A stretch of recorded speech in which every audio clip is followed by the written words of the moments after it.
Hello, and welcome back to another episode of Break Room Banter. It's a hairstylist adjacent podcast where each week two friends who happen to be hairstylists break down our weeks in the break room. I'm your host, Hunter Walden, joined as always by my lovely co host, Anna Schrader. And today we are here with my very close friend, Jenni Hansen. Jenni is one of my nearest and dearest friends. She moved up to the Upper Peninsula, I think 5 years ago or so, right?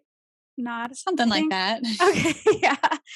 And she's amazing. She went to school for outdoor recreation and then moved up from Chicago, leaving her family and joined a whole new world. It shows a lot of resilience. And she's quickly become one of my closest friends. And I also have the pleasure of doing Jenni's hair. And I'm super excited because she has a lot of great things to share. And I'm super excited for you guys to get to know her. So welcome, Jenni. Thank you so much for having me. I'm stoked to be here. I love your podcast and I'm just super happy to be here. Thanks for having me. Oh, thank you. So, Jenni, I Well, had no idea that you moved from Chicago to Ironwood. Well, there was quite a few hops and skips in between there. I left Chicago when I was 18 and moved up to Marquette, where I went to Northern Michigan University. Lived there for 4 years, spent a summer in Alaska, moved back to Marquette, moved down to Lansing for training. And yeah, about 5 years ago, I moved to Ironwood, and this is now my home. Oh, that's awesome. yay. Yeah. Well, I'm so excited to get to know you a little bit more, but before we dive into that, we have to start off with our roses and our thorns of the week. Anna, why don't you kick us off this week? Okay. Well, the immediate rose I can think of is that this tea is like hitting the spot. It's like a really good cup of tea. So hopefully that's a premonition that this episode is going to spill some good tea as long Oh, as it's not on period. me. Another rose. This week we had prom in the salon, and it just felt really good to use my brain in that way and do updos. And the last couple of years where we didn't have it because of the pandemic, so it was really fun. It was good to get back in the swing of updos for prom, and always a little stressful doing prom hair because even though all the girls were super chill and they loved it, I do feel like there's another level of, like, someone you need to please, and that's their mother. And again Yeah. moms were great. No one was, like, critical or anything, but it is just another level of pressure, which is good. It's good to be under pressure sometimes when you have, like, a bunch of people watching you, like, try and place hair into an updo. And then like your thinking face. And then they are like, "Well, how are you doing?" And they're asking me questions. I'm like, "Well, I am doing fine. All I wanna do is think about hair right now." But, it was a really beautiful rose. I loved it, and, had some fun this weekend with all my friends. We did this big party where we all dressed up in, like, full-on gowns and then wore our ski goggles on our head. Jenni was there, and we had a really good time, and it was a big catered event. It was, like, kind of, it was a end of the season closing party for skiing. So that was really fun. I saw a bunch of pictures and it looked a ton of fun. Everybody looked great. Yep, there was Anna someone that may have accidentally posted a picture on the Break Room Banter Oh, story, but yes. it quickly got disappeared. I don't know I don't know if you saw that, Hunter, but I posted on our story, and it's, like, from my Snapchat to Instagram, and it posted up on Break Room Banters instead of mine. So I was like, "Oh, no. Oops, oops, oops." I I'm had to sure it would delete have that. been fine to keep it there. But there was no context, it was just like A sneak Well, peek into yeah, your guest this fair. week. right? That's true. And what about your Uh, thorn? oh my gosh, thorn is harder for me to think of because it was such a good week. Let's see. Maybe the Mm, snowboarding season is over. yeah, that is a thorn, but it is not really because finally the snow is gone. I guess one thing when the snow melts, there's always, like, a bunch of garbage that appears, And so that's kind of I went around my yard and picked up some garbage today. We're not gonna say what it is, but did you pick that up? I wore gloves. Oh, okay, okay, Yeah. okay. Yep, I wore gloves. There was just Okay. some really gross stuff in my yard that I was like, "Yeah, I'm not gonna touch that." So, but I did send a Snapchat to Hunter, and I was like, "This is what happens when the snow melts." Like, ooh. See, we don't have snow that is on the ground long enough for us to, like, not see it, so we just see that the trash all the time. Yeah, yeah, but I do feel like it's escalated in the spring because people just throw their trash out, and then it snows, and so you don't see it until now when the snow is gone, it just, like, all appears at once. Oh, that's gotta be rough. But Jenny, what did you do on Earth Day? Because I saw you out there. Yes, every Earth Day I have this tradition. So for work, I drive around in my truck and I patrol the streets. And it's usually kind of slow this time of year. So every day or every Earth Day, what I do is I pick a road and I just like slow roll the road. And every time I see trash on the side of the road, I just pull over quick and I hop out and I grab it and I toss it in the back of my truck. And I really should do it more often, but I make a very conscious effort to do it on Earth Day to pick a road and just clean up the trash that I see. Lots of beer Mm. cans in the woods. Oh, no. From the highway. Mhm. Yeah. Woof. I Bad always say, people. like, they should put, like, a barcode on beer cans when you buy them, and if they're found, like, on the side of the road, you should get fined. Like, a barcode that links you as the buyer responsible for picking up the trash, like, any kind of trash. I don't know if that's possible, but wouldn't it be so satisfying to, like, type in a barcode and, like, track it back to someone's house and be like, "Here's a fine Yeah. Here's your $500+ fine for littering." for littering. Anyways, go What a ahead, Hunter or Jenny. I wanna hear your roses and thorns. Jenny, do you wanna take it away? I'll go last. Sure. My rose was also the champagne and goggles party that Anna and I went to. Got to dress up really fancy, wear goggles on our head, and drink champagne. So that was definitely my rose of the week. I was trying to think of a thorn, and it was just a really good week. I can't necessarily pick one, but if I have to pick one, it would probably be that today and tomorrow are supposed to be really cold. It was like high of 30 today, and I think a high of 20 or something tomorrow. So I am ready for spring. I'm ready for warmer temperatures, and this cold temperature is probably my thorn for the week. And It it would snowed definitely today. be mine too. It was, like, coming down real hard, and on my way home tonight, it was freezing rain, Oh my so that's not god. fun. I know. Well, it's blazing hot in Tennessee today. And it Must be rained, so nice. it's super humid. But, my rose is that I got a new puppy slash not really a puppy, he's just all dogs are puppy to me. But I got a new dog, and his name is Aw, Louis, and he is the aw. most precious little Pomeranian boy. And, yeah, that's the rose. He's fitting in really well with the family, but the thorn is that I got a new dog, and he pees everywhere. Oh, Yeah, that's actually the reason that I have him. My friend just didn't have the time to, like, dedicate to taking care of the dog the way that it needed to be, and so, like, training kinda slipped, and then, you know, now it's 3 years old and we have to break that, but he's doing really well so far. At least calling now he shows Caesar. shame after he does it. Oh, And that's it's only good. been 3 days, so but yeah, that would have to be my thorn is, like, the constant cleanup of a new dog in your house, kind of asserting dominance everywhere. This is my house now. Yeah. Bow. Yeah. So I've been cleaning all day. Oh, But he's super, great. super cute. Yeah. But you get So puppy snuggles, so that's a plus. I do, and he loves to snuggle. The Oh. downside to that is his breath is rank. we went to Petco today and like got all the things. Like I need a toothbrush, I need some brushing treats, something. But yep, Rose and Thorn is a dog, another Oh, dog. So hopefully that's we get this so bigger house.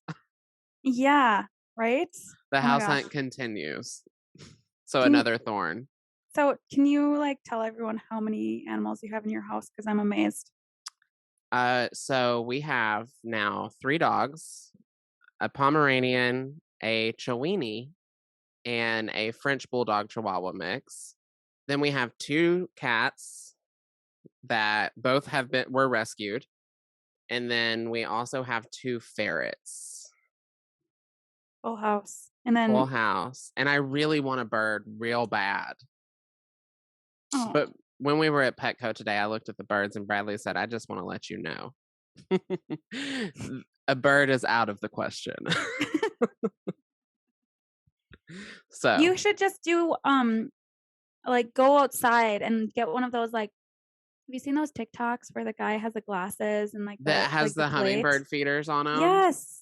Oh, Well, so when we move and we have like a fenced in yard and whatnot, I'm going to put all the bird houses and all the bird feeders out there. So all of the wild birds can live at my house and they will be safe and fed. yeah. Jenny has an adorable little fur baby also.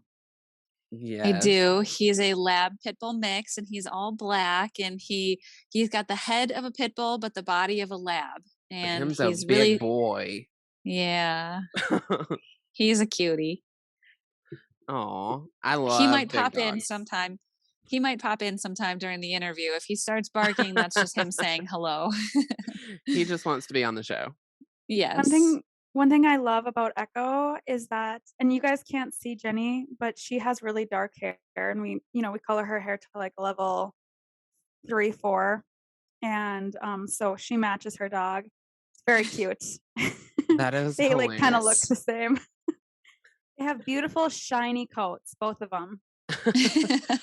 So Jenny, Yeah. you've kind of told us like a little bit about what you do, but what is your job? Like, what is your job title / description? What do you do for a living? So my title is conservation officer and I work for the Department of Natural Resources, which is a department within the state of Michigan. So I work for the state of Michigan for the DNR. And conservation officers have a wide variety of skills and things that they do. So every day is different. So during hunting seasons, I check people's hunting licenses. I make sure that they're hunting legally. During fishing seasons, I'll check fishing licenses and I'll check people's boats if they're out recreating or tubing, jet skiing, stuff like that. I respond to search and rescues. I respond to injured eagles. I do a lot of different things. Yeah, dealing with wildlife, dealing with people, dealing with fishermen, hunters, people recreating on snowmobiles and four wheelers and stuff like that. So I love the variety of my job. Jenny is I one thing okay, I always say that Jenny she looks like the hot version of Smokey the Bear because when she when she has all of her like her I say her costume, her outfit. Her She's wearing uniform? yes, her uniform. There you go. Her uniform. She she just is all green with this really cool hat and these belts and she I really respect her job. I feel like when I think about environmentalism and protecting our world that we live in, there's something really, really cool about being the voice for the voiceless. And that's Jenny. Like she's out there protecting the woods, the wildlife, and people who think that they can like step on their toes, wildlife's toes, like their invisible toes. I don't know what to say. She helps. she puts an she like stops that and makes sure everyone's like respectful. And I think it's really cool. That is really awesome. So are you guys the guys that like drive around in the green trucks with the lights on them? So every state is different. Mine is a black truck and we don't have lights because we like to be sneaky. Oh, So we don't so have a light bar. If you're a poacher and you're listening to this, beware. She's gonna get you. that's so interesting. It is. It's really fun. Every day is different, and I start my shift having no idea how the day is going to turn out. It's just very exciting. You always have to be on your toes. I've Just always Mhm. been unearthed interested since you said, like, starting your shift. I've always been interested what it's like for other professions. Like, when you get to work, how do you know what you're gonna do for the day? So, like, for us, our schedules are just planned. Like, we know what we're gonna do the night before or, like, the week before sometimes. So how do you know, like, where you're gonna patrol or what job you're gonna do that day? So there is so much variety and versatility to this job. We make our own schedules. So there's not like a 9 to 5 where I have to be at an office from this time to this time. My truck is my office. I start from my house and I just drive anywhere in the county where I think there's going to be activity.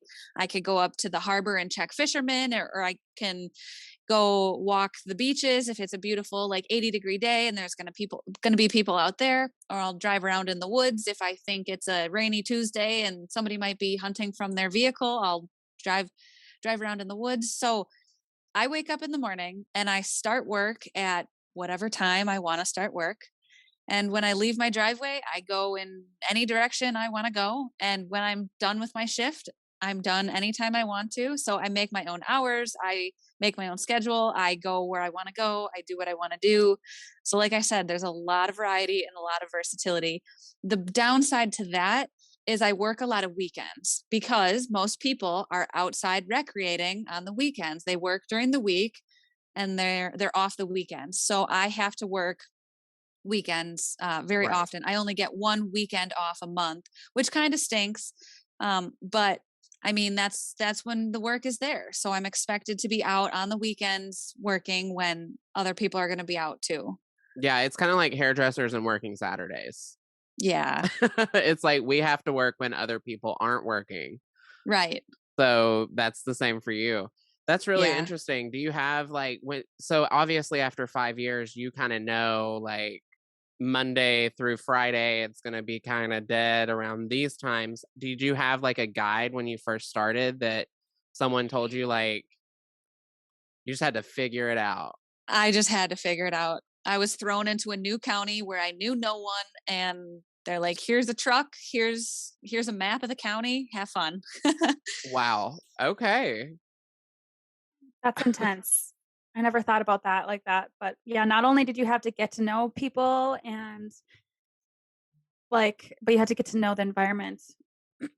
Yeah. But I get paid to drive around. Like, I get paid to just explore and drive back roads and drive to the beach and drive to the woods and just explore. Like, I get paid to familiarize myself, and I just like to explore pretty much. Yeah, you're literally getting paid to do what you love to do already, Yes. which is the goal for anyone, honestly. Yeah, If you love what you're doing, you really never work a day in your life. it's very true. And it seems Mhm.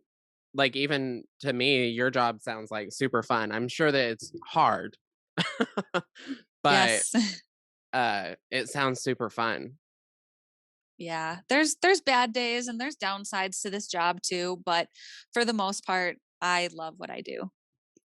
I have a question. So, Jenny, I know that your job is hard, and I've heard stories that you've shared with me some hardships that you've been through.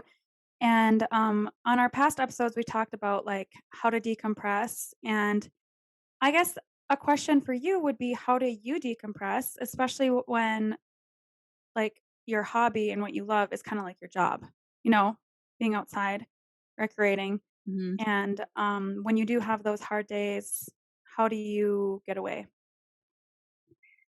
That's a really good question. And that's something that I know a lot of conservation officers struggle with, because we get a work phone. And even though I'm not working right now, I'm technically on call. So my work phone is literally right here in my hand. I had to flip it upside down so I'm not tempted to check the emails and the text messages that keep popping up.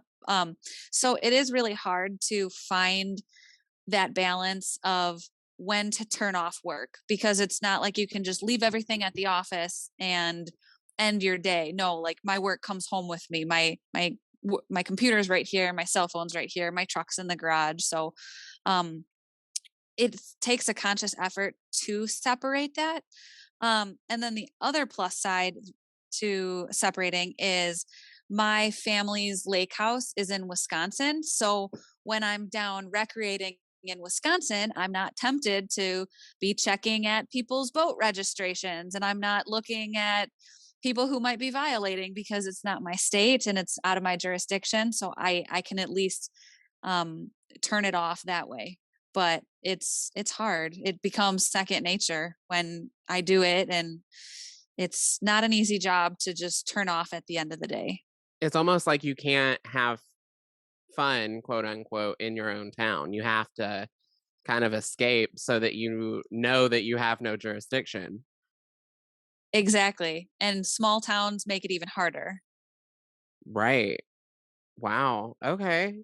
So I'm loving getting to know you, but we are on a hairstylist podcast. So I think it's really interesting having you on as a guest on the podcast, not being a hairstylist. I would love to hear your experience with like going to the salon, and maybe since you're new or you were new 5 years ago, I guess that's not new anymore, but what it was like to find a hairdresser when you moved. So I was going to this woman in Marquette that I really liked when I was living in Marquette, and I had full intentions of driving back to Marquette, which is only 2.5 hours, two on a good day. I had full intentions to be driving 2 hours to go see my hairdresser because I liked her. I knew, I trusted her, and I enjoyed my experience with her. Well, I was fortunate enough to meet Anna probably like a month or two when I moved here, because we had mutual friends. So the people that Anna grew up with became law enforcement in this community. So I became law enforcement in this community. So I met Anna through mutual friends that way. And I found out Anna was a hairdresser, and I've been going to her ever since. And first she was my friend, then she became my hairdresser, and now she's my best friend. So Aw. Oh, how Yeah, sweet. it's been really fun, and, I love when I can do my, friend's hair. Like, we get to hang out, and then even better when we get to hang out at work and I'm getting paid. I'm like, "What? How is this work? How does this work?" And then, of course, it's always my job. I always say, I'm like, "I'm always gonna make you look good." I'm, like, emotionally invested in your hair. Yeah. Y And like, I have to look at this. Yep. Mhm. Oh, you better believe it's gonna look good. yes, I love getting my hair done with Anna. It's definitely my favorite part of getting my hair done is getting to spend time with Anna. Oh, yeah, it's great. Okay, so Jenny, what are some things, maybe some struggles that you might have with your hair? So by policy, I have to have my hair off of my shoulders. So that means, and because I have such long hair, that means it has to be tied back in a tight bun where it won't come loose. So I have to have my hair slicked back and in a bun every single day. And then on top of having the bun, I wear a hat for work. Taking, so it's like a ball cap. So taking the hat on and off every day, with the hair pulled back tight, I get a lot of breakage, like especially like around my face, like the face framing here. I get a lot of breakage and these like flyaways and stuff because of the tension and the constant hat on off with my hat. So that's probably my biggest struggle. Yeah, so Jenny never lets me blow dry her hair. Oh no, you let me blow dry. You never let me style it after I'm done with it, because you're like, it's just gonna go in a bun anyways. And every single time she says it, she's like has that exact tone. It's just gonna go in a bun anyway. If I was Anna, I would just be like, let me pamper you. Yeah, sometimes I will if she's not working that day, but I make sure I give her a really good blow dry. But then one thing that we make sure Jenny's using is like a good protein spray to help strengthen those little hairs around her face. And then also we just like incorporate that into her cute little face framing around her face. Yeah. But it does make it hard too, because another thing that like Jenny is like 90% of other females who want to go darker in the spring or in the fall and winter and a little lighter in the summer. And it's super trendy to have those pieces around your face really bright and bold and bleached to high heavens. So that is hard because those are the hairs that are compromised with being in a bun and always putting your hat on and off. So we've kind of changed up our color plan a little bit to protect and preserve those vulnerable pieces around the face. So what did you do? I have two questions, but the first one is, what did you do with your color plan to like minimize the compromising of the Um, hair?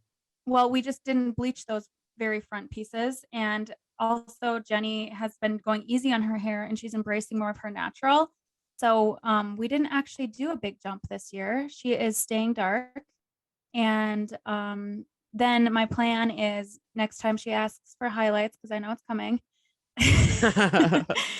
is just to kind of stay away from the hairline. Like I'm showing myself in the, you guys can't see me, but to stay like maybe a couple foils away from the hairline, and then just do some like bigger interior pieces when that Okay. time comes.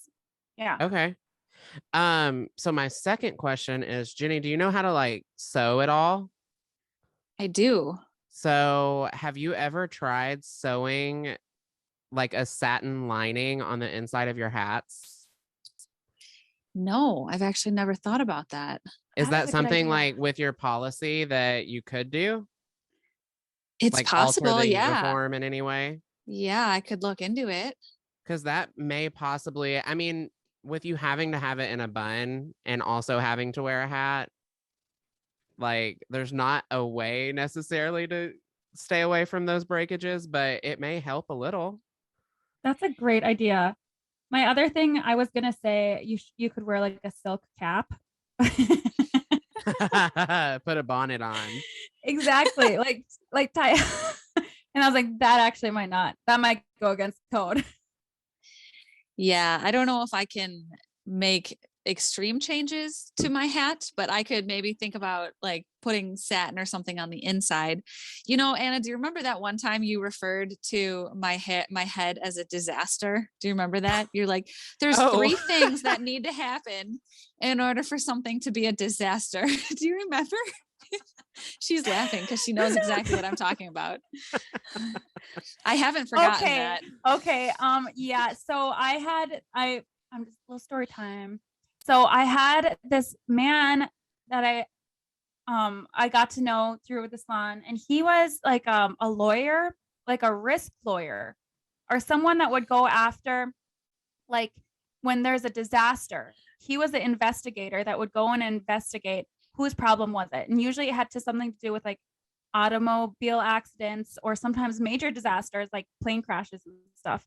And he said there usually is always three things that have to go wrong for a major disaster to happen. I did not say that your hair was a disaster.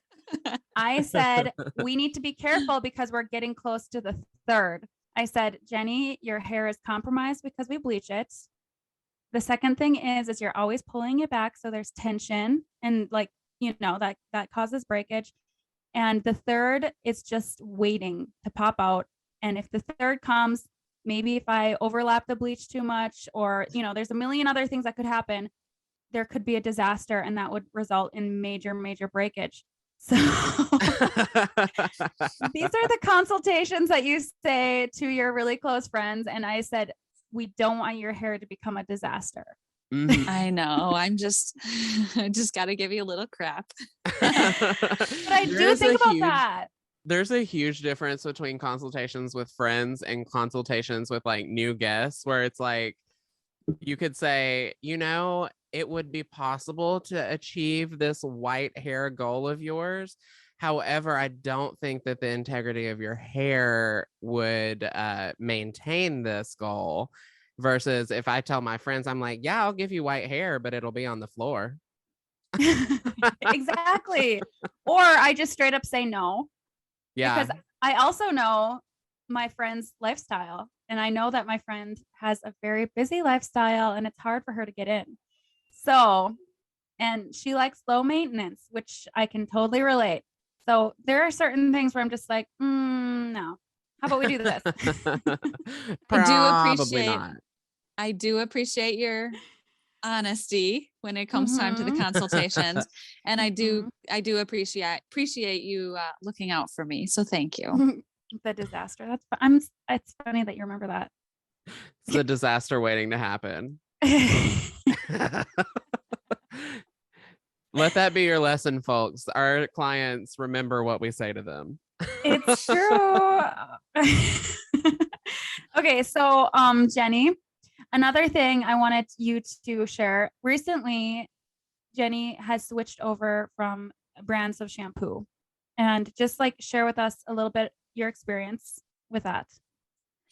So I've never really been happy with shampoo. I've tried a bunch of different shampoos and just they're expensive and they're this and they're that. And I haven't really found one that I fell in love with.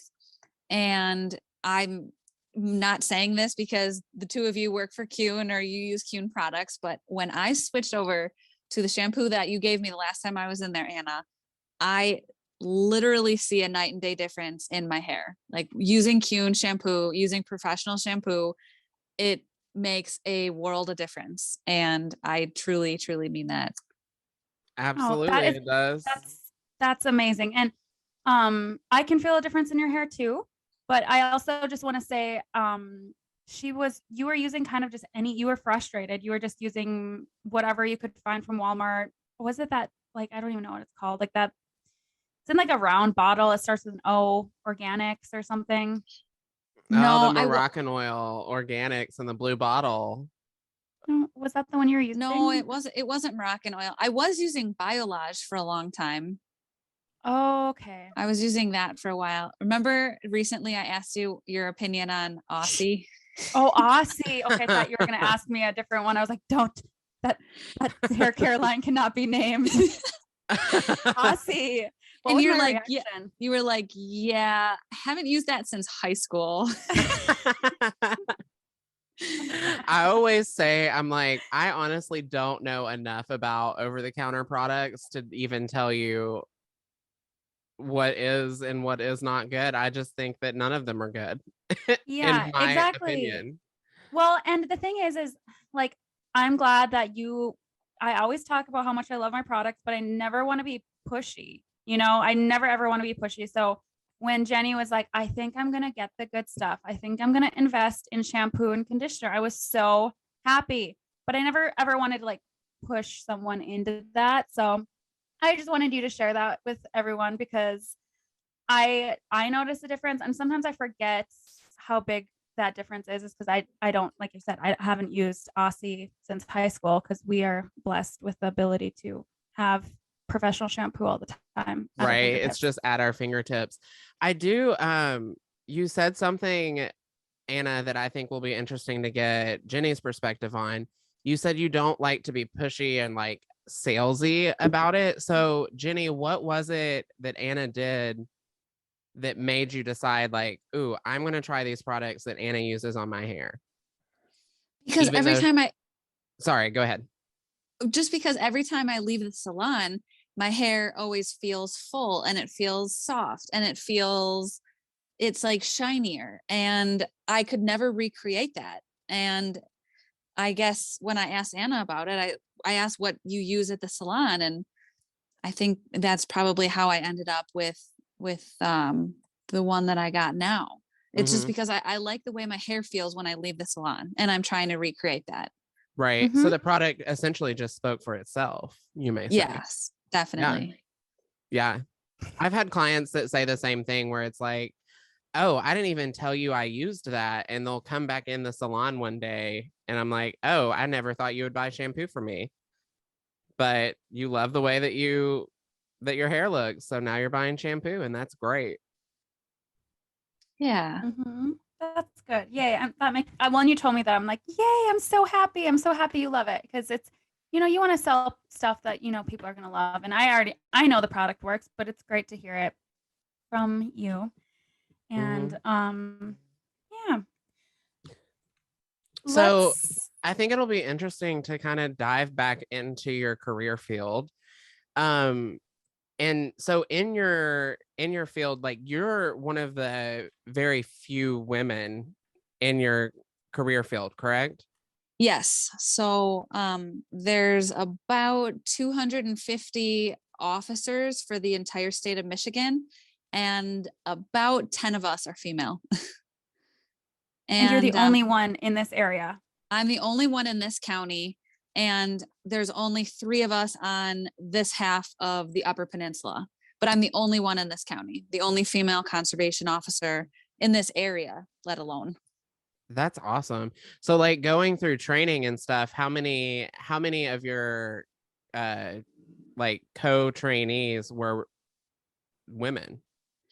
So when I went through the academy in 2017, 22 of us graduated, 6 of us were females. And at that time in 2017, us 6 females doubled the amount of females that were in the field. Awesome. Wow, that's That is so awesome. cool. Yeah. Yay. That's really cool. I guess I didn't realize that. Go women. So what's that like, Jenni? What is it like? Because I mean, Hunter and I work with all women. Although Hunter, you have, you know what? It's just interesting for me to hear the different dynamics of work. So, what is it like for you? I mean, it has some challenges because a lot of the hunters I talk to are typically men. A lot of the fishermen are men. That's just the clientele that I work with are typically men. They they just have some inappropriate comments sometime. They just there's not as much of a level of respect because they just think I'm some young dumb girl. But I treat them the same way I treat everybody else, and I hold my head high, and I feel like I'm a pretty strong, confident officer. So it really doesn't bother me. I mean, they're the ones that look like an idiot because they're making, sexist jokes or inappropriate comments. And I just laugh because it's kind of funny, And but then I you don't let find it. them. I don't let it bother me, but sometimes I get comments. But other than that, I mean, it had its challenges in the academy just because we were the minority, us women, but we hold our own and we're out there kicking butt just like everybody else. It's good to hear that in law enforcement, like everything kind of worked well. You don't, it doesn't feel like there's a divide between at least where you are, right? I'm sure in other Yeah. places it could be different. Mm-hmm. Yeah, it's pretty much equal. Everything's equal. I know actually recently though, state of Michigan employees, um, the women and the men get 3 months maternity/paternity leave. So not only the women, but the men get that time off too. So now that's, everything it seems to be equal and Yeah. works out for both. I mean, How is it? 3 months is totally enough time to start raising a child to be off of work. Totally. I was just gonna say that I'm like, except for you probably need more like 6 months, but Just I for don't your know. body to recover, but it's fine. Right. Hunter, what's it like? So you're kind of opposite of me. You're in a Right. field where it's predominantly women. How does that work for you?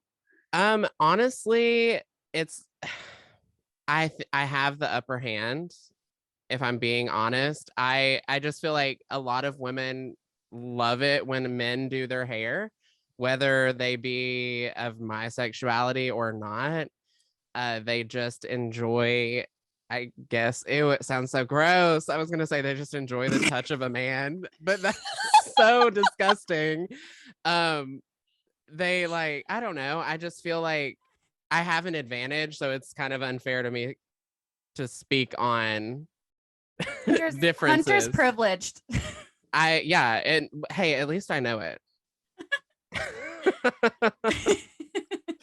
It's like I'm the equivalent of a cis white man in the salon world, the gay white man. This sounds so awful. But it's true. I do feel like I have a little bit of an advantage in my industry. Yeah, and like people just trust you. Like being a man, you have like trust that like which I don't understand.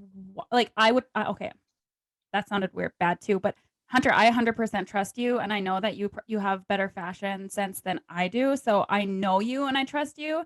But you being a gay white guy doesn't automatically give you the right like upper hand. I mean, it But does not. that's just how it goes. Like people are like, "Oh, he's a man and a hairdresser. I trust him with my hair He must be and good. with my style. He must be good." Right. And let It's me tell you, I've funny. seen a lot of bad men hairdressers, so it's not Me the too. case. Me too. And it's just funny that it's like a stereotype that it's like, okay, well, he must know fashion more than I do. And I'm like, okay. All right. Which you do, honestly, Hunter. I would trust you in a second with my hair as well as any of my clients' hair. But yeah. I just feel like people feel like men are more honest about their looks. That's a good point. Yeah, like I've done photo shoots for like Maxim models or Playboy models, and a lot of those models prefer like male photographers and male makeup artists, male hairdressers, because they feel like they're looking at them in almost like a adoration. Hmm. Like a male photographer is going to photograph a woman's body differently than a female photographer. Um, which honestly, I in my experience, I prefer like a female photographer to photograph me. Hmm. That's so interesting. Yeah, that is interesting. I never thought about that in the photography world. Mm-hmm. I've never had a male photographer, but I've always sought out women photographers. But then they also probably feel safe with you being, knowing that you're not gonna like be creepy around them or anything. Period. I have sharp things. So if anybody Mhm. comes near you, I've got you, girl. Mhm. That too. Not like there's always a level of professionalism. That sounds so wrong. We should just cut that all out, but you know what I mean? There's always a level of professionalism that we all have and your people are capable of like getting past the fact if they're attracted to you or not. Right. And it's like society makes us believe that our worth is tied to our attractiveness or the more people want you. So it's a societal thing. Mhm. Yeah. So how did you Interesting. deal with like in the beginning? Have you always just been like a thick-skinned girl from Chicago and you just handle it like a boss, or did it bother you in the beginning when people made like sexist jokes to you? And I did it felt like make you like push harder and be like, I'll show them? Yeah, I feel like I've always been pretty tough. I have an older brother and I have boy cousins, and I've hung out with my brother and his friends. So, I mean, I kind of feel like I'm one of the boys sometimes, and I Mm-hmm. laugh at the jokes and I'm like tossing the jokes back and forth too. So, I mean, I've kind of grown up that way. But yeah, like in the job, when people just say inappropriate comments, I don't know, it's just kind of funny. Like it doesn't bother me because I know that their opinions don't matter and that they're just ignorant and they're just trying to be funny or trying to be sly or whatever, and it's just Mm-hmm. it doesn't phase me. Yeah, those who mind don't matter, and those who matter don't mind. That's right.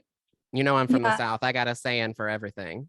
When I'm talking about Jenni to like people around, I'm like, oh yeah, my friend, she's a conservation officer. And people are like, oh, is she like the young hot one? I'm like, yes, of Yep, course. she's the hot one. She got all the men in Ironwood just pining. Mm-hmm. See what I did there? Pine wood. That's funny. Oh gosh. This episode's turning inappropriate. Please don't be offended, anyone. We love you all. Oh no, I meant like pine as in wood. I wasn't being inappropriate. Ironwood, pine, wood, pine. Okay, I'm dumb. I'm a tree police, get it? So the moment that we've all been waiting for, Jenni, tell us about the Eagles. The Eagles, the mother of Eagles. Yes, that's what Anna calls me. Well, I hate to be the bearer of bad news, but these are actually really sad stories because I have yet to save an eagle that gets to live.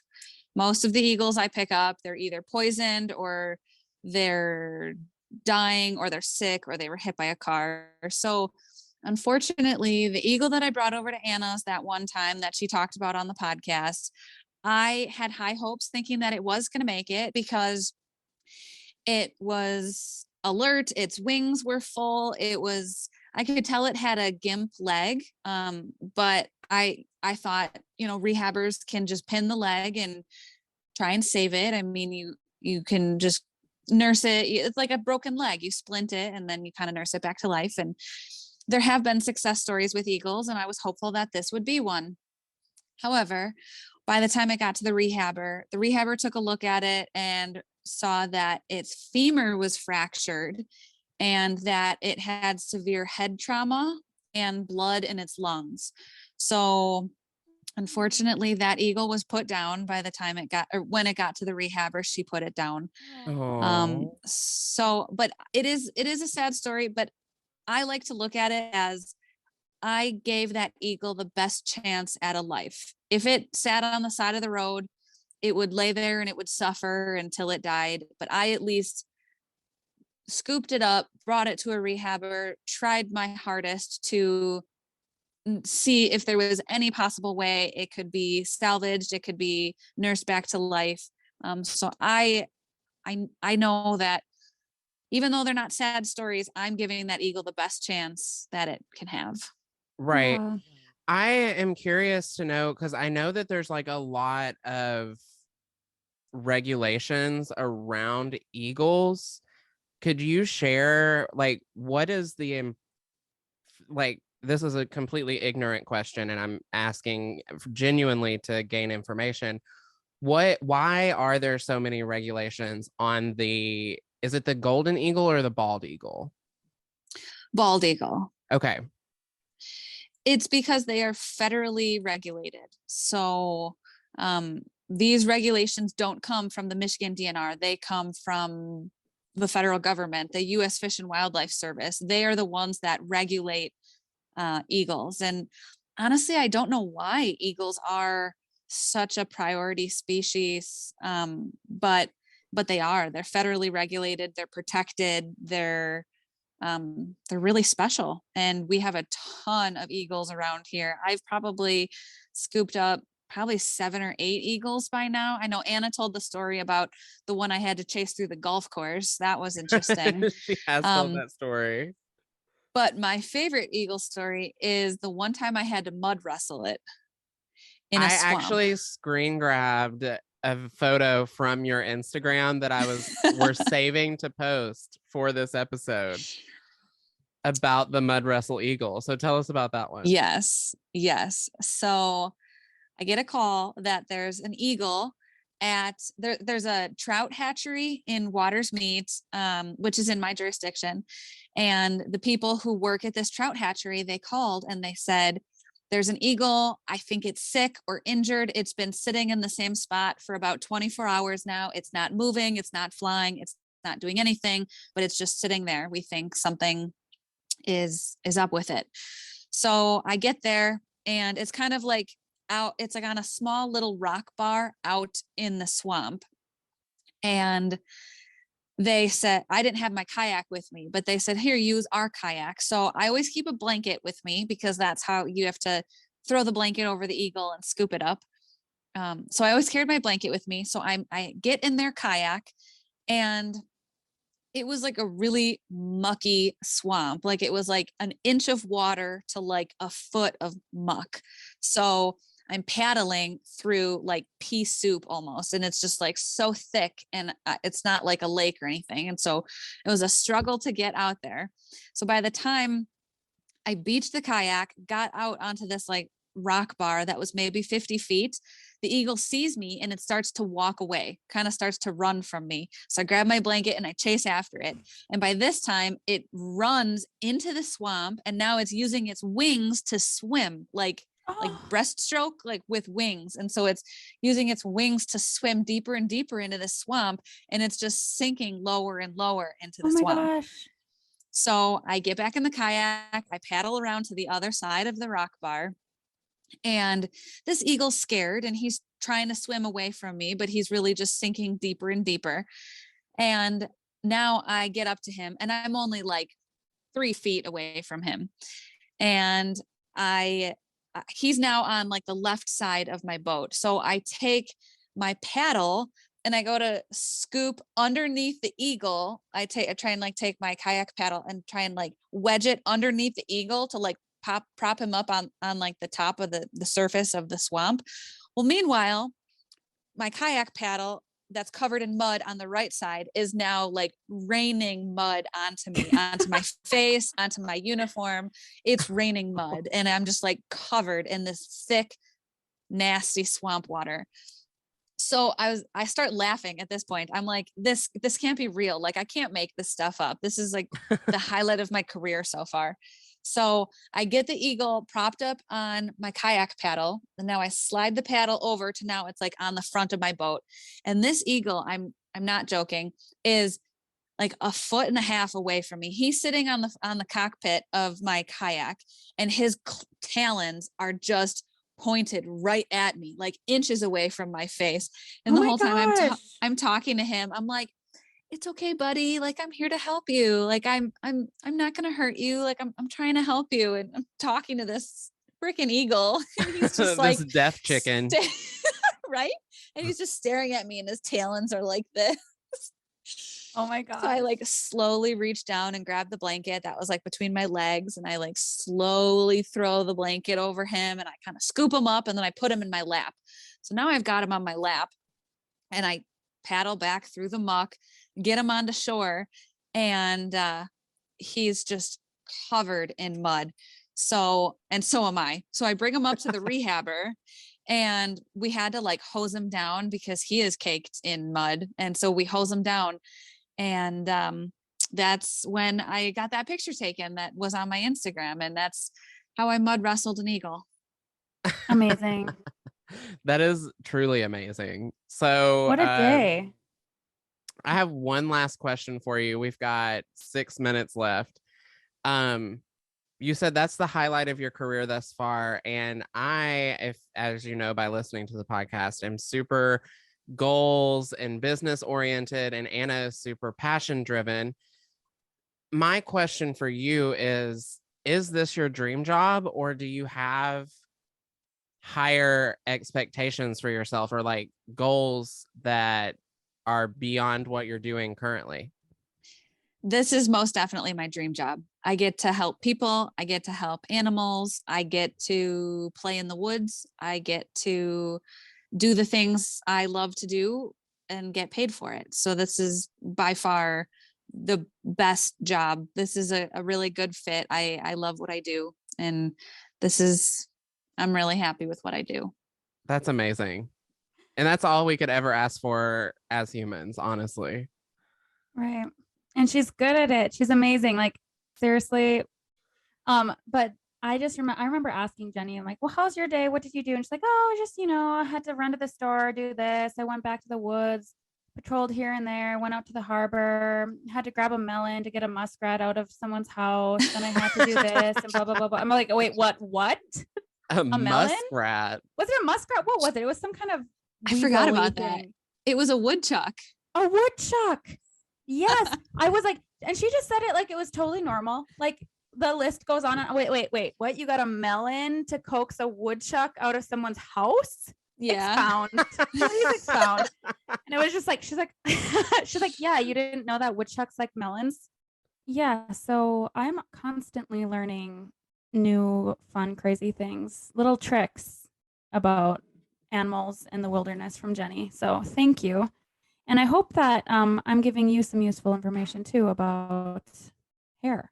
And speaking of useful information, this rolls into the ending of our podcast, which is our hair myth. Our hair myth this week is not necessarily a myth, but I wanted to stay on topic of like client stylist, right? So, what would you guys think is the number one reason that a client leaves their stylist? I could probably give you some.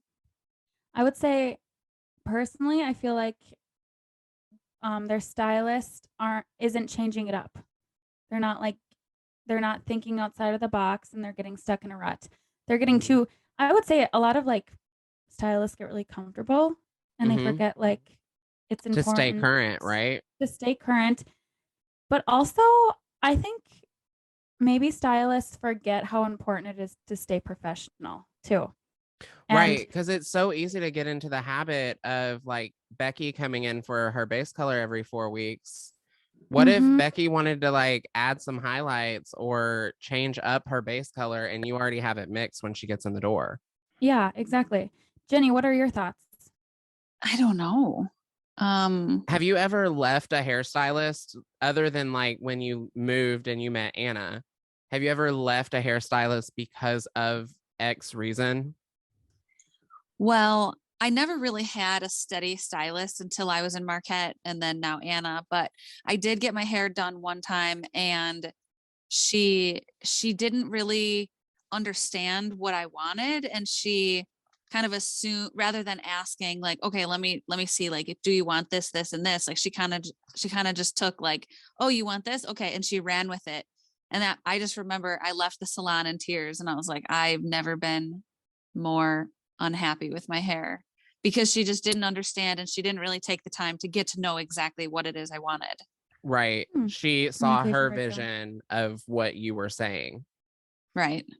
I Yeah. will say it happened to me, like not me personally as a client, but someone has asked for something and I just assumed that I knew what they wanted. And then like, it just wasn't it.